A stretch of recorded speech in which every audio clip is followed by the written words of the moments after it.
following the deterioration of the health of the incarcerated founder of the Indigenous People of Biafra, IPOB, and the refusal of Nigeria's Department of State Services, DSS, to release the medical records of the 55-year-old Nigerian.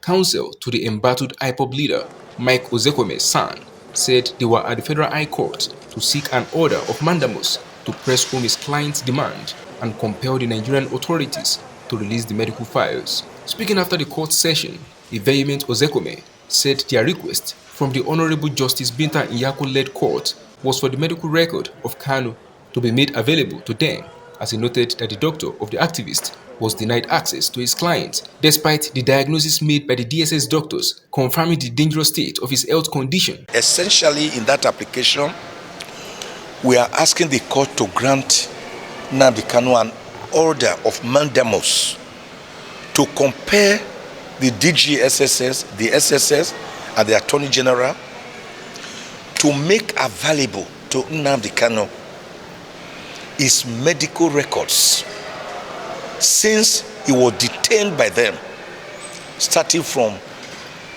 19th of June 2021, when the federal government kidnapped Nnamdi Kanu in Kenya, blindfolded him, tortured him, put him in an isolated and secluded zone in Kenya, and then bundled him back. They renditioned him back to Nigeria.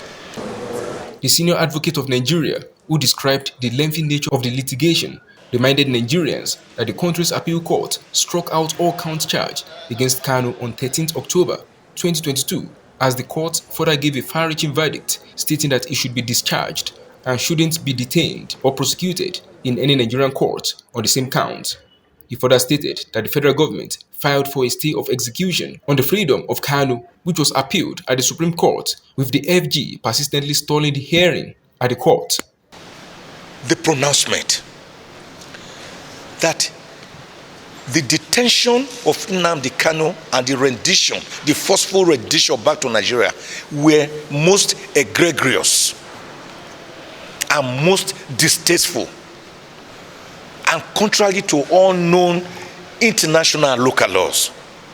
Then the Court of Appeal made a far-reaching pronouncement that Nnamdi Kanu was discharged and that he should never again be detained or prosecuted in any court of law in Nigeria on the same counts that we are talking about. I should never again be prosecuted by any court of law in Nigeria. And what did the federal government do? Rather than obey this clear order of the Court of Appeal, a whole federal government filed a motion for stay of execution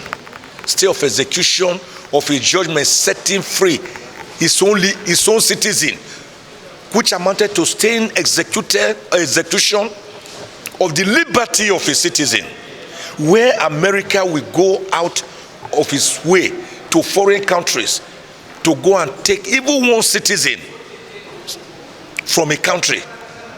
Nigeria, the Nigerian government is filing a stay of execution of the liberty of its own citizen. And the Court of Appeal, again, surprisingly granted it. We filed an appeal against that to the Supreme Court. And what have they been doing? Since last year, when they appealed to the Supreme Court, on the 18th of October 2022, the federal government has been stalling the hearing at the Supreme Court.